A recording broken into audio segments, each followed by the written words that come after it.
I'd like to welcome everyone to SRDC's Southern Region Heirs Property Webinar. I know some of you, for those of you who don't know me, I'm Russ Garner. I'm the Extension Research Associate with the Southern Rural Development Center, which is hosted by Mississippi State University. We have with us today Dr. Rob Bland. He is with the University of Tennessee at Knoxville. Rob is an assistant professor with the history department there. He is a historian of the late 19th and early 20th century United States with an emphasis on the African American experience in the post-bellum South. His research and teaching engaged questions of racial formation, electoral and cultural politics, and battles over historical memory. Rob is going to give us an outline history of heirs property in America. I think that we can all agree that a historical perspective can strengthen the understanding of this effort. We also have with us Dr. Robert Zabawa with Tuskegee University. Robert is the research professor and coordinator of social science and rural development research at the George Washington Carver Agriculture Experiment Station located there at Tuskegee. Domestic research expertise includes small-scale and minority farming systems with an emphasis on land ownership, subsistence and low-scale production, family networks, and land tenure issues and resettlement. Outreach activities include community and small farm needs assessment, evaluation, and program impact assessment in the areas of rural community development, rural housing, food stamp program participation, small farm program access, and small farm production and food safety. Robert will provide an overview of recent findings related to his work on estimating heirs property across the South. The purpose of the webinar is to give those who are coming to the meeting in Atlanta later this month the opportunity to leave here with a better understanding of where we are in the process, and put them on par as far as information-wise with others who may already been working in this space. There may be some who are not able to attend this meeting for whatever reason, and we want to give them the opportunity to be informed as well. This webinar will be recorded and will be made available for future viewing. One other thing, we're going to hold our questions. We'll have a chat box off to the side, and you can put those questions over there. Without further ado, let's get started. Right now, I'm going to give a background to SRDC's work in this arena.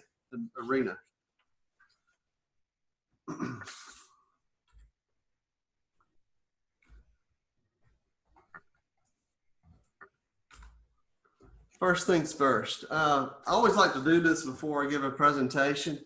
I like to we respectfully acknowledge those who have been involved from the beginning in this work. We owe a great debt of gratitude to their struggles, and we strive to learn from their experiences. There's been a lot of people that, and a lot of organizations that have been involved from a long time in this work. SRDC, we're just kind of first stepping our toes into the water right now, but we want to go ahead and get that out of the way, that we acknowledge those folks that have been working in this arena. What is SRDC? A lot of people, may have not heard of SRDC. SRDC, and you'll notice that we throw a lot of acronyms around out there. SRDC is a Southern Rural Development Center. We are hosted by Mississippi State University, although we serve the entire Southern region. We are 50% cooperative extension and 50% research. To give a little more overview, there are 4 regional rural development centers. Here, of course, at Mississippi State. Northeast is at Penn State. North Central is at Michigan State, and the West is hosted by Utah State. It was formed by the Rural Development Act of 1972. Of course, our core funding comes from NIFA. like I said, there's 4 centers. Each center, it'll develop specific programs for their regional needs. For example, we're working in Heirs property. We also work in other arenas such as broadband, workforce development. The North Central may work in opioid work, and the West might do some work in like land usage. It just depends on what work is prevalent or needed in that area of the country. Our reach, 13 states and 2 territories, which would be Puerto Rico and the Virgin Islands.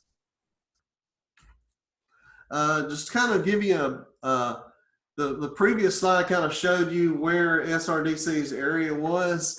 What we're going to be talking today is Heirs property, and this is just a small map showing the affected regions. Of course, Native American tribal lands, Appalachia, the colonias of South Texas, Mississippi River Delta, and the Black Belt and the Southern Crescent. We primarily are working with the Mississippi Delta and the Black Belt, Southern Crescent, but as you can see, it does touch all the regions in the South. The mission of SRDC is to strengthen the capacity of the region's 30 land grant institutions to address critical contemporary rural development issues impacting the well-being of people and communities in the rural South.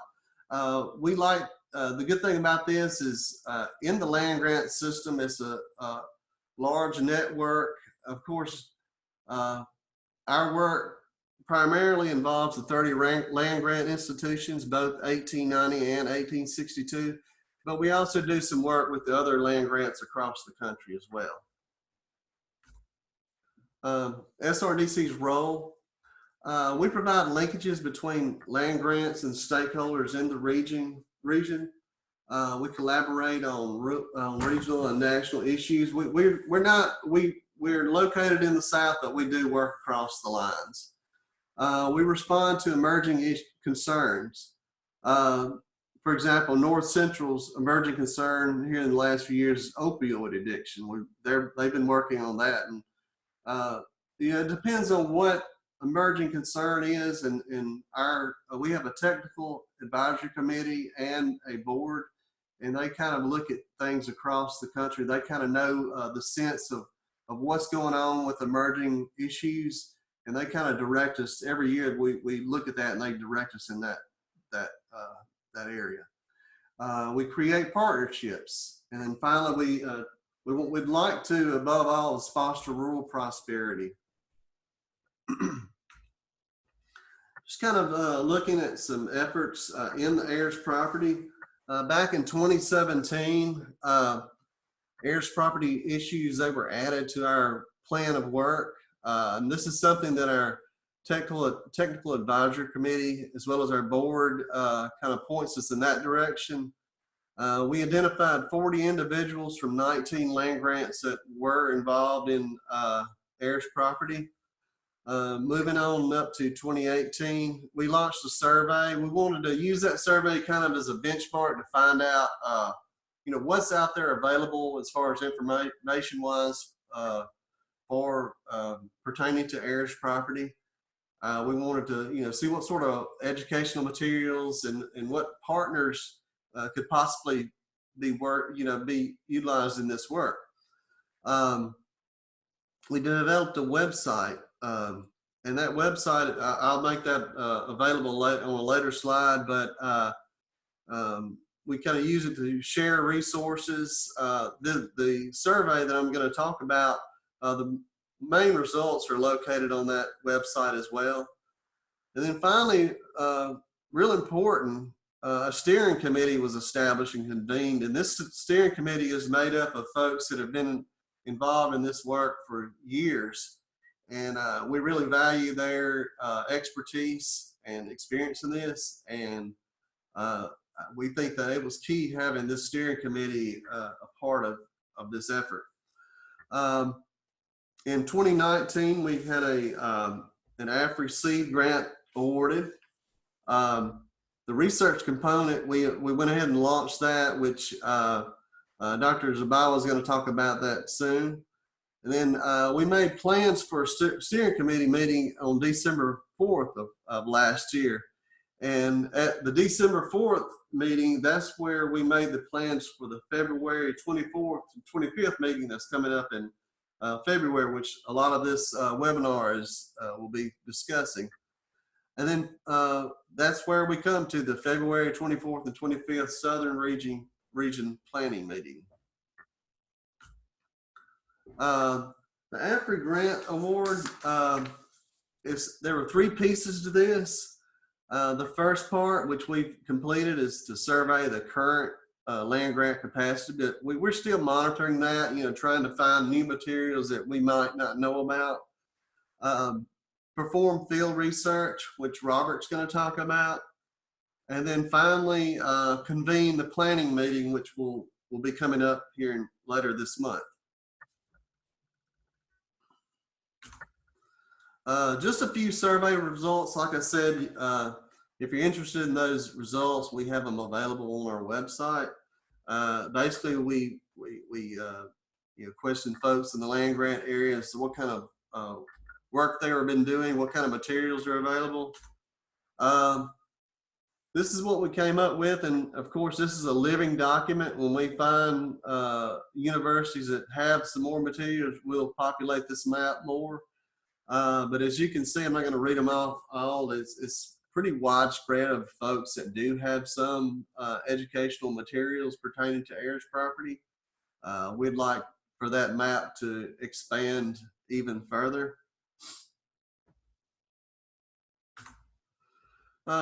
Just touching on the role of extension, that was one of the questions. What should we do? What is extension's place in this? One of the things that we emphasize early in this work is to the folks that have been involved in this work for a long time, where can we get involved and where can we help you without getting in the way? If that, to put it nicely. We want to be able to be efficient, helping the folks that are working with this. And that's one of the things, what should we do? We've got several, a couple of the big ones were educate on prevention avoidance and referral service agencies and resources. The good thing about the extension system, it's in pretty much every rural county in the country. So we rely on that network. We want to utilize that network that's been given to us. But there, of course, there's several different ways that extension can help.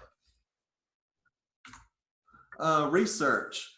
So just a little question. Do you know of anyone at your organization involved with the research? And 57% yes, they did know someone. And of course, 43% said no. Of course, we'd like for that yes to grow further.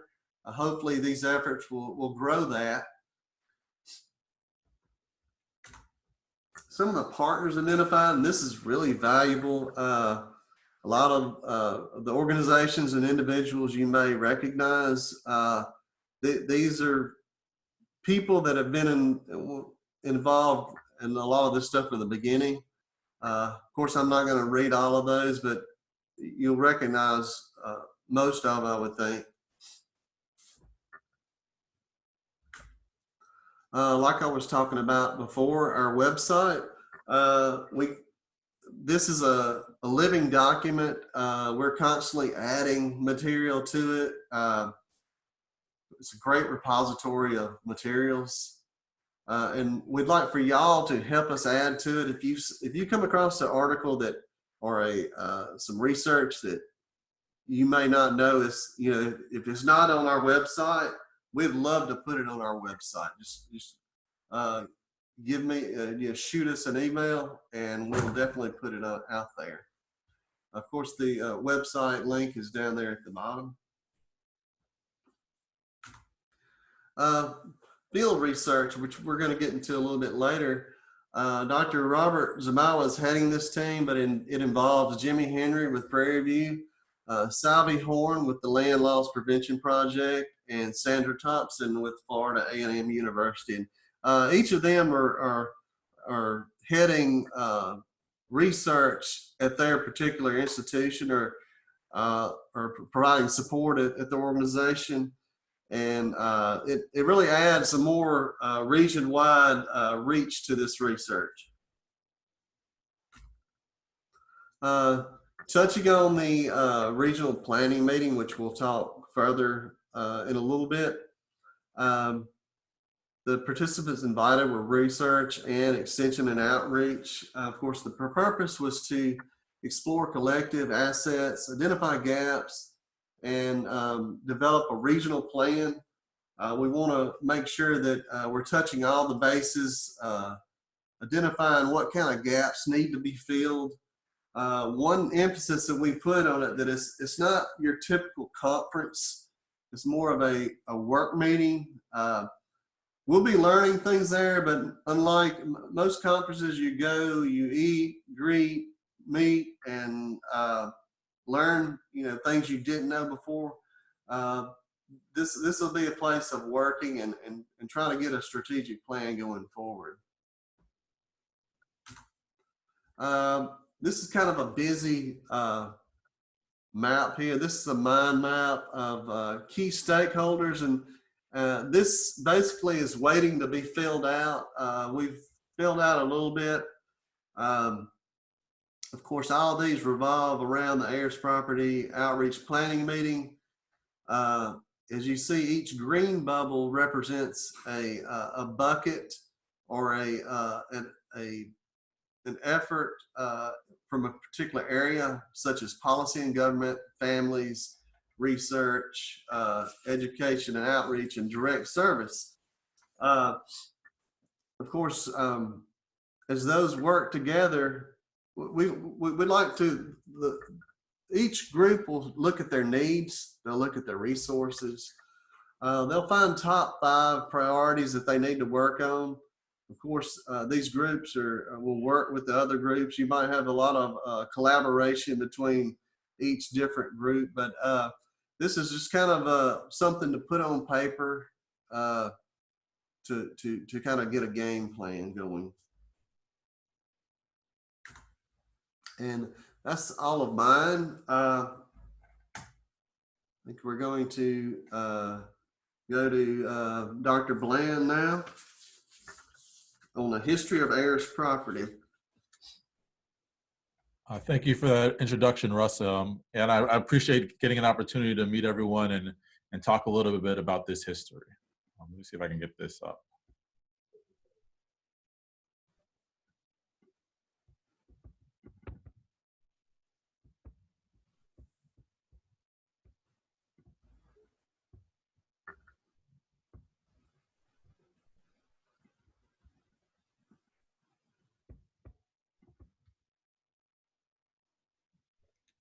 Can everyone see my PowerPoint? Yeah. So just talk a little bit about heirs property through the lens of the pursuit of land ownership and thinking about the way that the idea and the kind of the crisis of heirs property became a kind of a clarion call for civil rights activists in the 60s and 70s, and how that long history fits into this broader story of land ownership and agriculture in the United States. So I will begin the story with the Civil War and emancipation, and particularly Sherman's Field Order 15. General John Tecumseh Sherman, in the aftermath of the Atlanta campaign, is meeting with a group of African Americans in Savannah, Georgia. Asked this group, led by a series of ministers, what would be the most important reform, most important gain African Americans could make in the aftermath of the Civil War, during the kind of final stages of the war. And the leaders all ownership and access to the land. And as a military measure, Sherman declares this Field Order 15 to allocate 400,000 acres in the South Carolina and Georgia Low Countries. This 400,000 acres would be divided to about 40-acre parcels to heads of household. This is where the story and the narrative of 40 acres and a meal comes from. This measure is quickly reversed after the war when Andrew Johnson becomes president and begins presidential reconstruction. Rather than pursuing a radical measure that would redistribute land, permanently defeat the former planter class, Andrew Johnson wants to bring that planter class back into the fold of the United States, grant them leniency, grant them clemency, grant them the ability to reacquire the land that they had stopped paying taxes on, had fled during the Civil War. Some radical Republicans, individuals like Thaddeus Stevens, had sought to use the Freedmen's Bureau and other measures for more radical measures of land reform. The Freedmen's Bureau Act of 1865, where they were renewing the Freedmen's Bureau, had provisions that would have allowed for the redistribution of land. This did not make it into the final version of the bill. And therefore, 40 acres and a mule becomes this longstanding trope in Black life and Black history, representing the government betrayal to the promise of land reform. And this political cartoon comes from an African-American newspaper published in 1890, long after the Civil War and Reconstruction, but still holding on to this promise of the search for 40 acres and a mule. Land ownership was always a kind of a light in the distance, a kind of a North Star, if you will, for postbellum African-American progress. C. Van Woodward notes that during the late 19th century, free people were largely farmers without land, caught in the world of sharecropping and tenant farming. Tenant farmers being better off than sharecroppers because at least they had some provisions. They could rent the land, where sharecroppers were not only unable to rent, they paid the share of their crop directly to the planters and were required to kind of spend whatever was left, if there was anything left. By 1900, 85% of all Black agriculturalists in the state of Mississippi were sharecroppers. This is kind of the highest level, but kind of high levels of sharecropping define most African-American farmers. And by 1935, 77% of all Black farmers were landless. So the kind of the pursuit of actual land ownership was always a difficult process. Most Black farmers throughout American history were landless farmers. But there were certain steps, and kind of the idea that you could acquire land, you could become independent, was a critical component of the American dream. Again, the Freedmen's Bureau helped in some cases. Legislatures led by radical Republicans also made some measures to make land easier to acquire, made sharecropping and lien laws less onerous for African-American farmers and poor farmers. In certain regions of the country, African-Americans were more successful in acquiring land, especially in places where there were Black majorities. So thinking about places like the South Carolina Low Country, places like the Mississippi Delta, we do see higher rates of Black land ownership. Maybe most importantly, the expansion of the 1862 Morrill Act. The 1890 Morrill Act created a new series of 1890s institutions that offered schooling, resources, and extension agents who could help Black Southerners acquire and maintain land. This is where we see institutions like Tuskegee. This is where we see institutions like Prairie View, Texas, South Carolina State. All these institutions following the kind of guidelines and the vision of Booker T. Washington, allowing African Americans to put down their buckets where they were, to use Washington's phrase, move up the agricultural ladder from sharecropping to tenant farming and possibly into the category of land ownership. So this pattern of land ownership, as you can see in this image, peaks around 1910. In 1910, Black landowners had acquired 15 million acres of land. Nationally, the rate of Black ownership was about 20%. So about 1 in 5 Black agriculturists would have owned their land by the time we get to this peak of land ownership. The vast majority of this land was in states like Mississippi, Alabama, North Carolina, and South Carolina, places where cotton farming was prominent, where the kind of African Americans were in larger numbers. However, this land was often passed on to family members without a will or a clear title.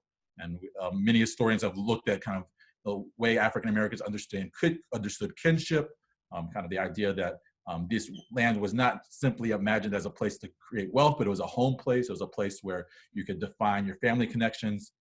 As a result, many of this land was passed without a will or a clear title.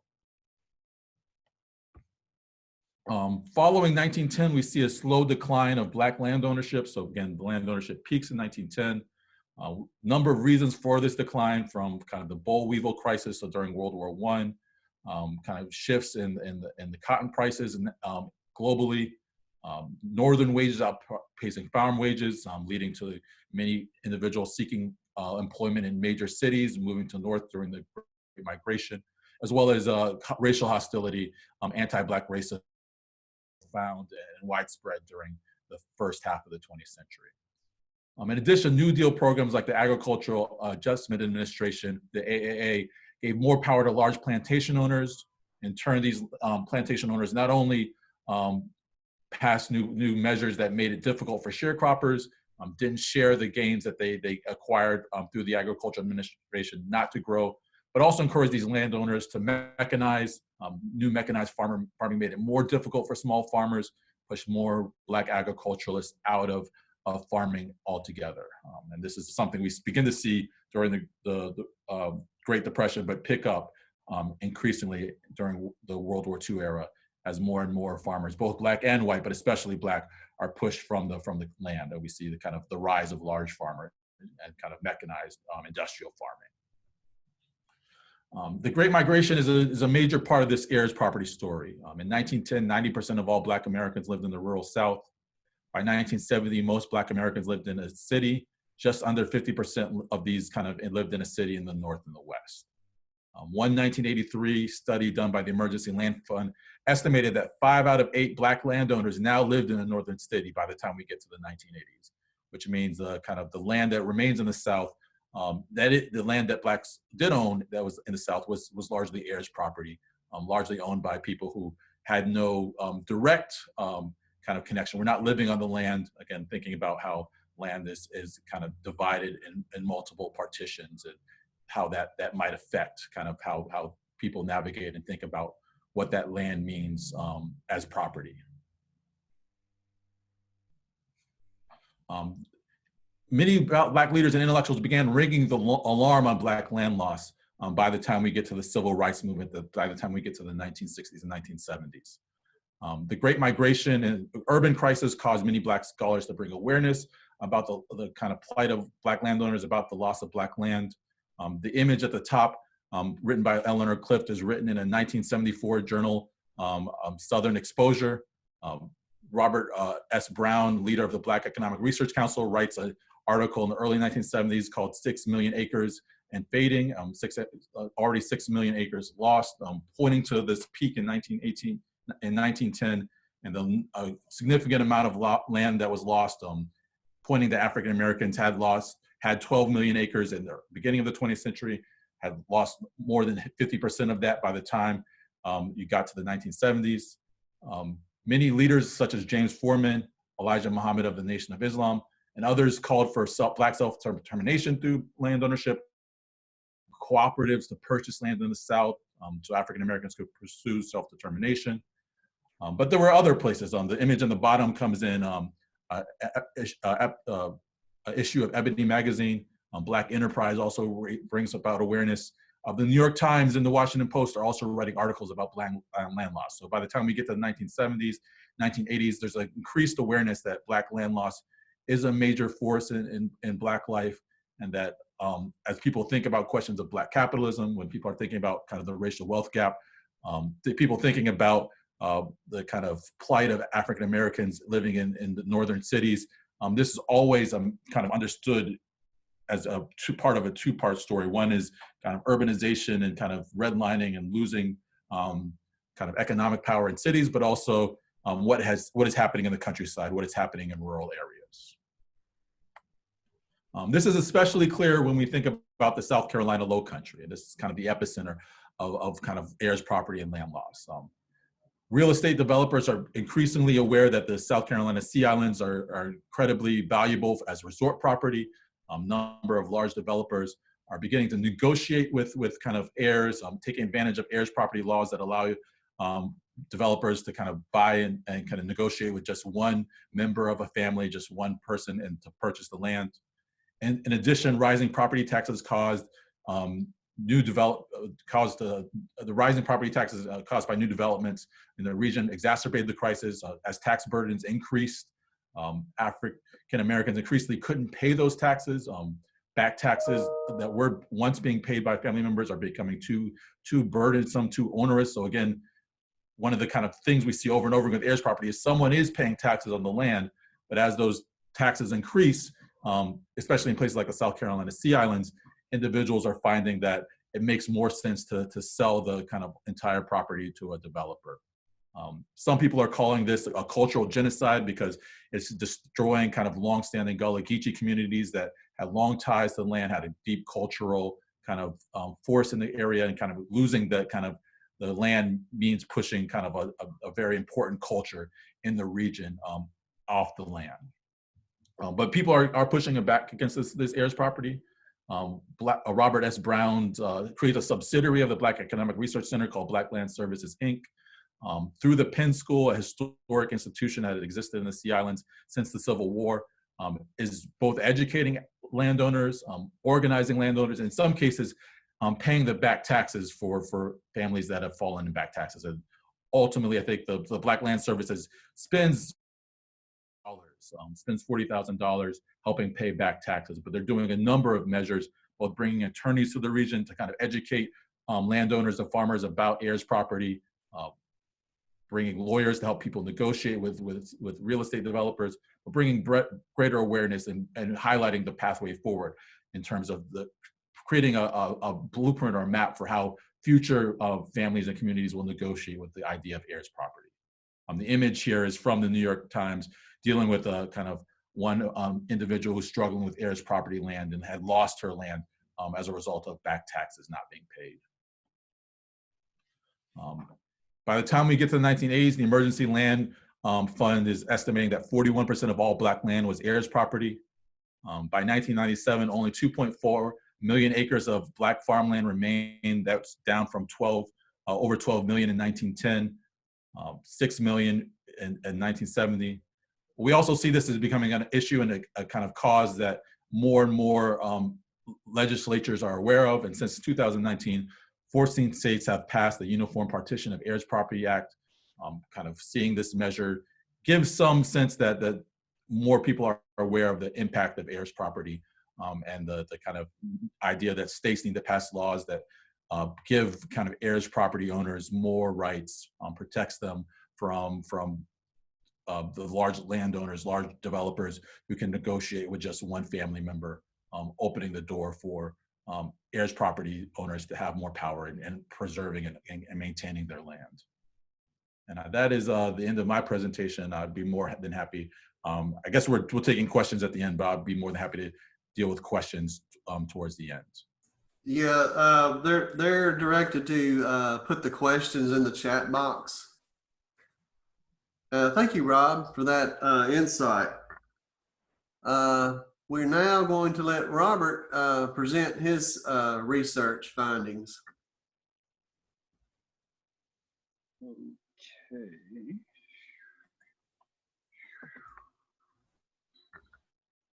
Okay.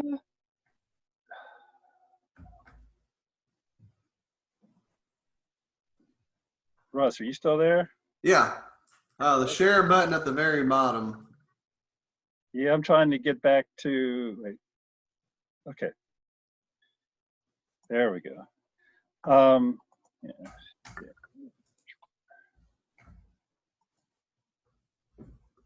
There you go.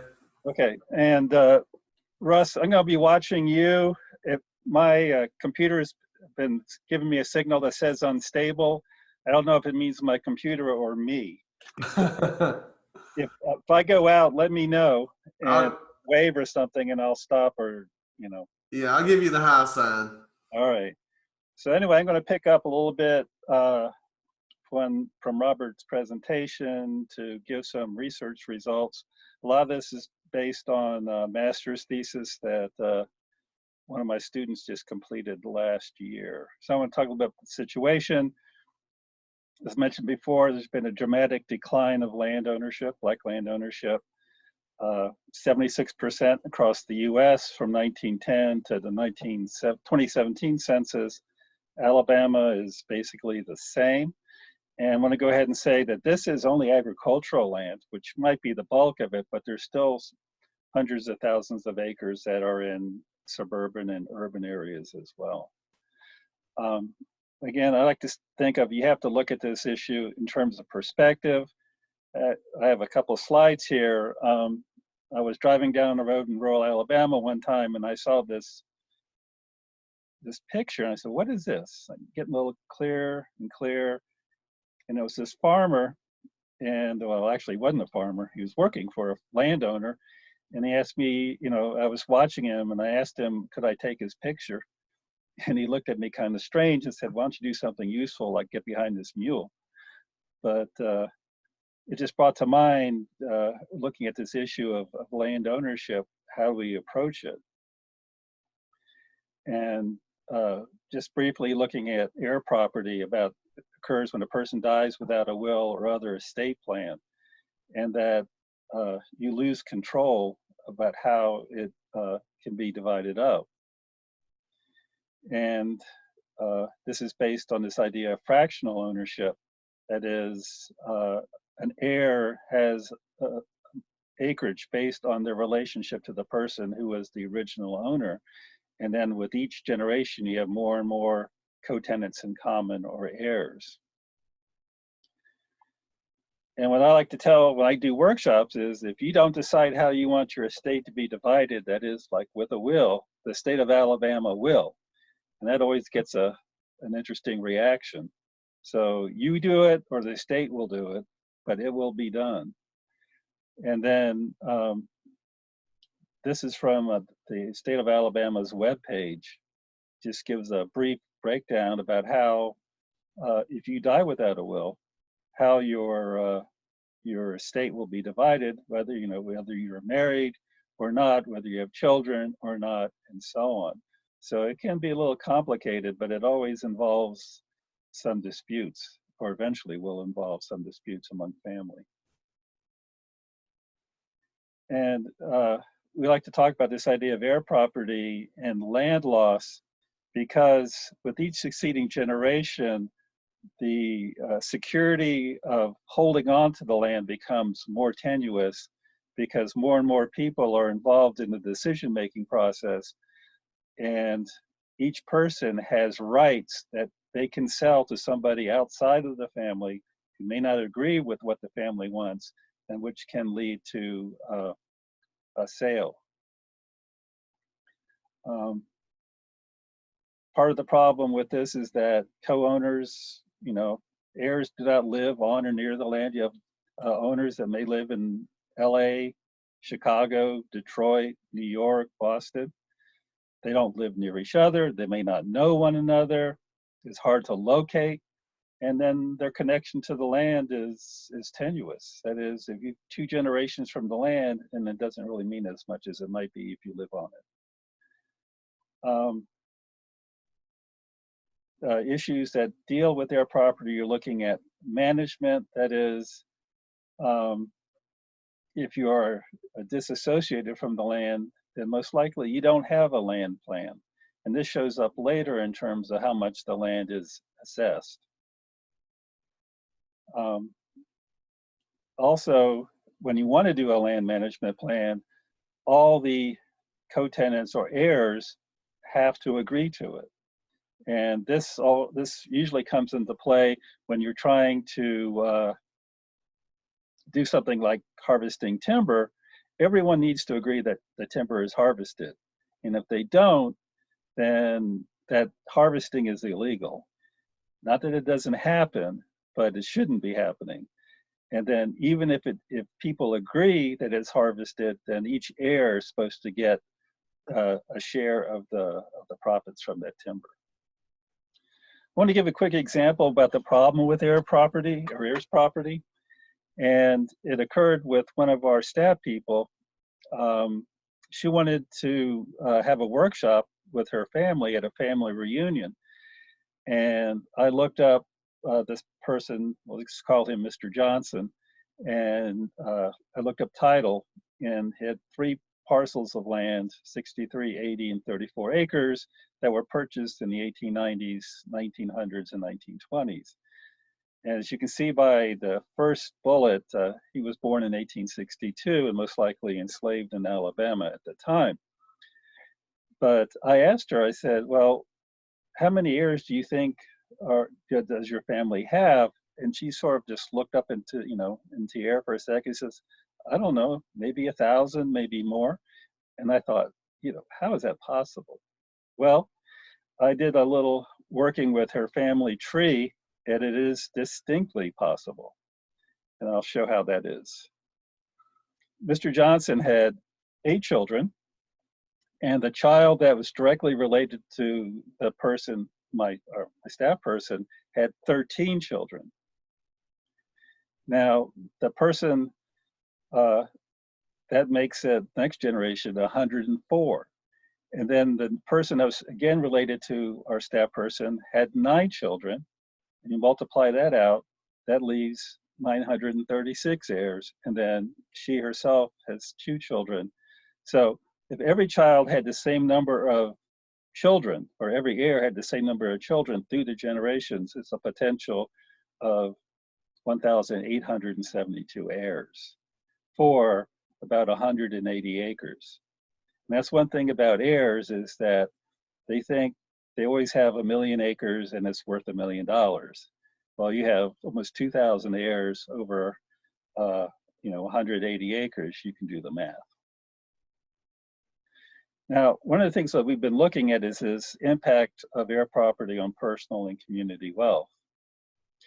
This is a map of Macon County, and the purple dots are the parcels of heir property in the county.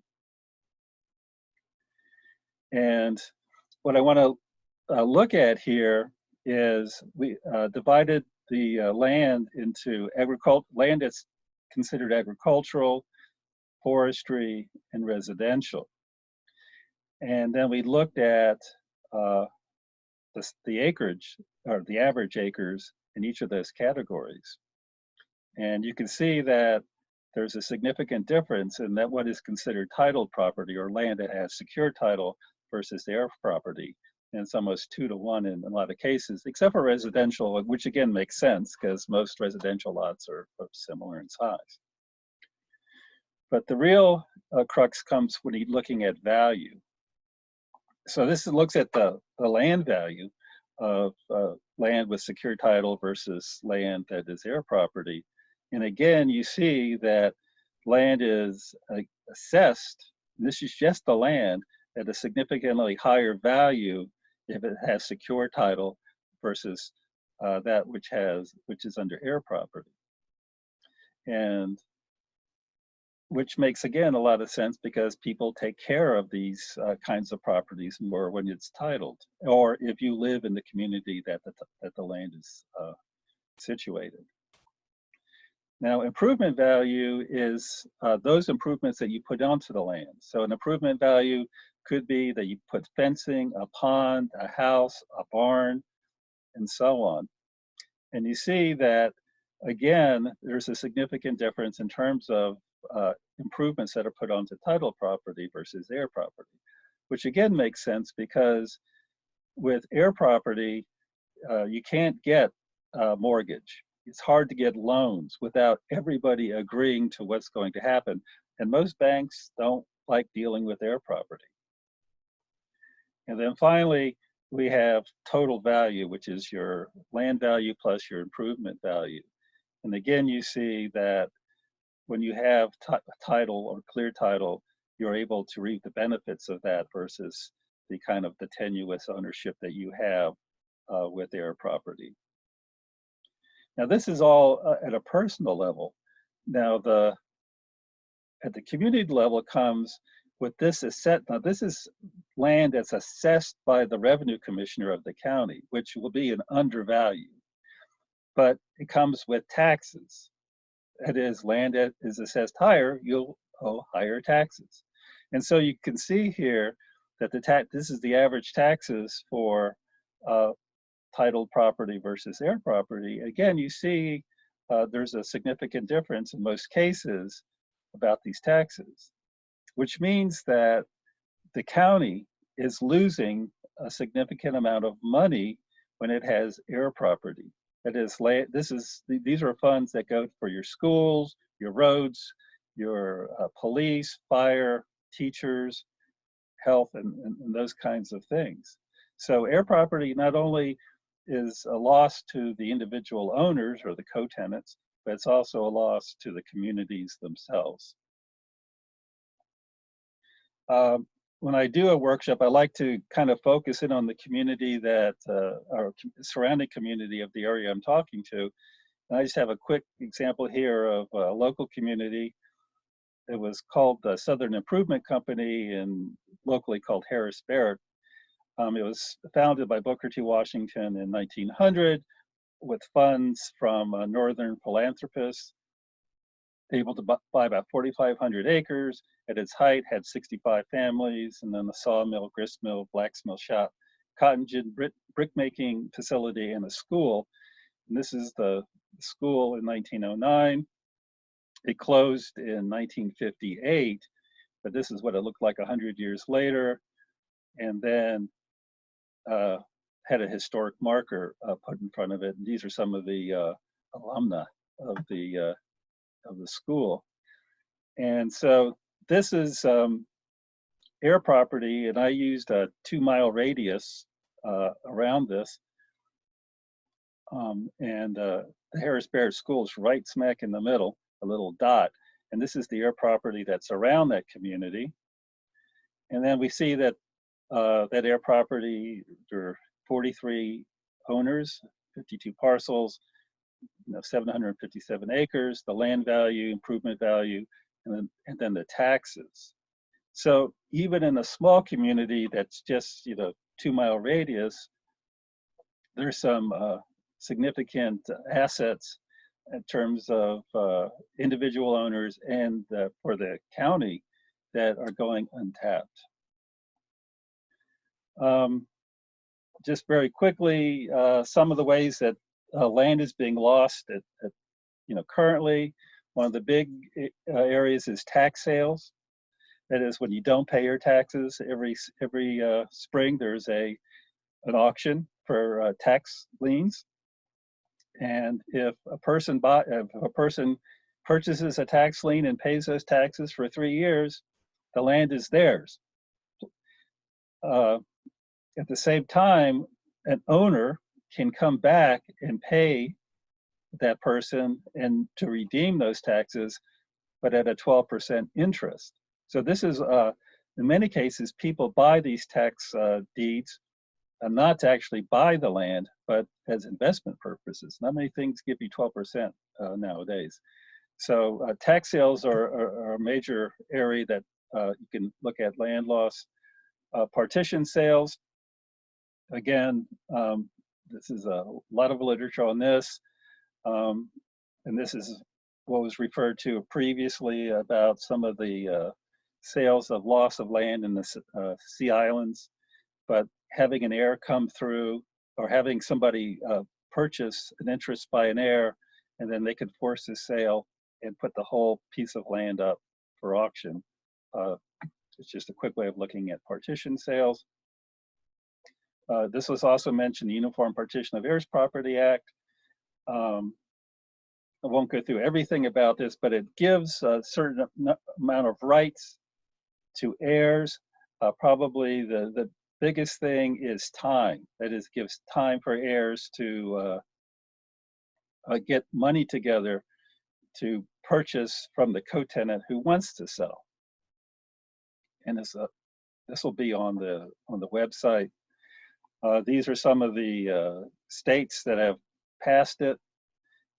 These are some of the states that have been territories that have been introduced in 2019. The Farm Bill also has something that looks at being able to participate in USDA programs. If you can get co-tenants or one tenant that accounts for 51% of the land, that they are then eligible for programs that they were previously ineligible for.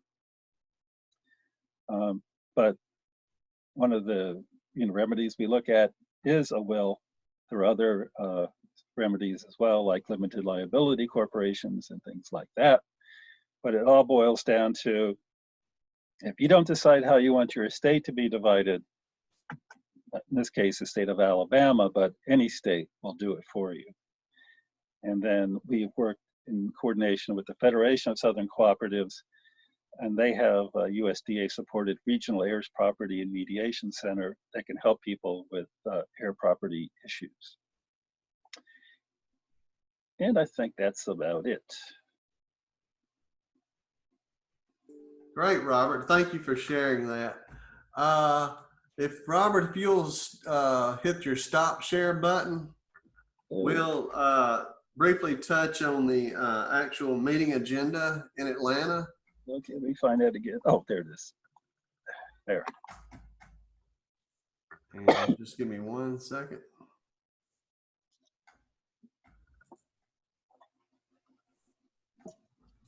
And like what I was mentioning, the planning workshop working agenda, and I'm going to ask Rachel to step in whenever she feels led to step in on this.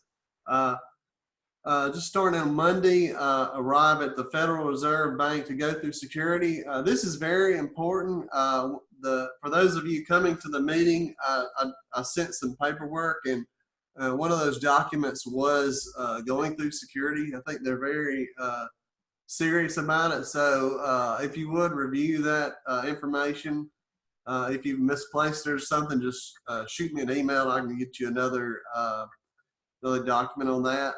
Of course, the welcome and orientation, introductions. We'll give a brief overview of similar to what we've done today. We want to focus on what sorts of needs each bucket or each effort will need, and some of the resources they have available. That's where that mind map comes into play. Along those same lines, we want to identify gaps and opportunities. Then finally, we want to set some priorities. That way we've got some targets that we want to shoot for. Around 3:30, we'll do some small group organization. We'll introduce the resources that we're going to have available to support the efforts. And of course, every good plan, you have to have a plan of action. So we've got planning on having that draft done. The next day, of course, going through security again. Once again, I can't emphasize how much we need to follow those security protocols. Warm up and reflections. You're going to have the night before to think about what went on the day before, and share with the group some reflections, that sort of thing. Small group planning, we're going to continue doing that. We're going to look at the leadership structure, who's comfortable doing that. And then, of course, next steps. Each of the small groups or buckets are going to report out. And then as a group, we'll come together and we'll decide what next steps as a group do we need to focus on. And of course, that'll wrap that up for that session. I noticed that we had one question, and are there any questions about the agenda, this agenda that we're looking at right now? If you would put that in the chat box. I'm going to stop the share on that right now, unless there are any questions. Okay, one question that we did, okay, it was answered. Okay. Okay, they'll be available online. I just want to make sure that question was answered. Does anyone else have any more questions? We've got about 5 more minutes of time here. Do either you, Rob or Robert, have any final parting thoughts?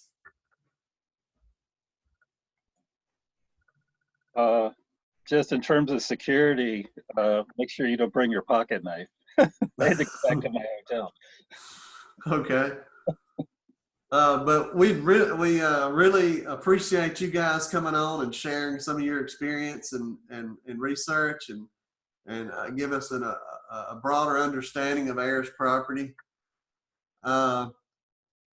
Without further ado, if there's no other questions, this will be available on our web. Oh, there is a question down here. Hold on one second.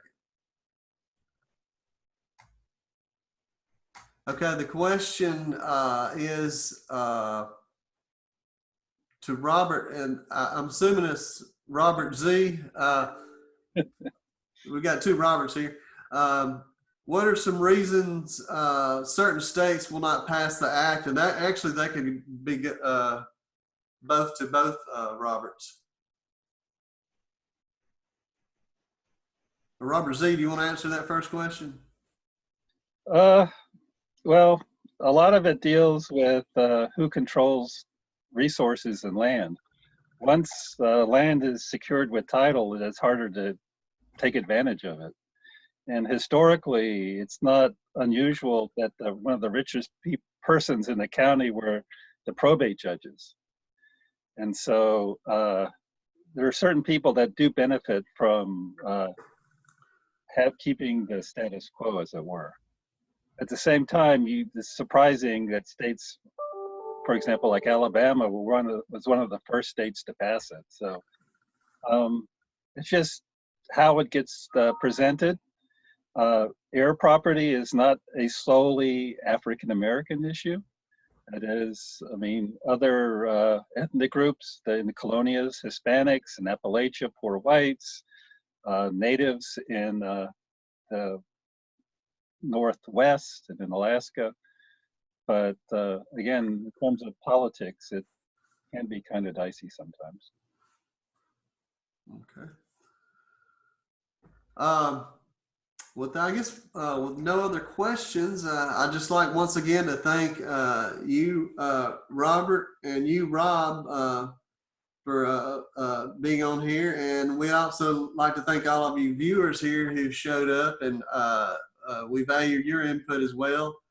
And without further ado, we can call it a wrap. Thank you, everyone.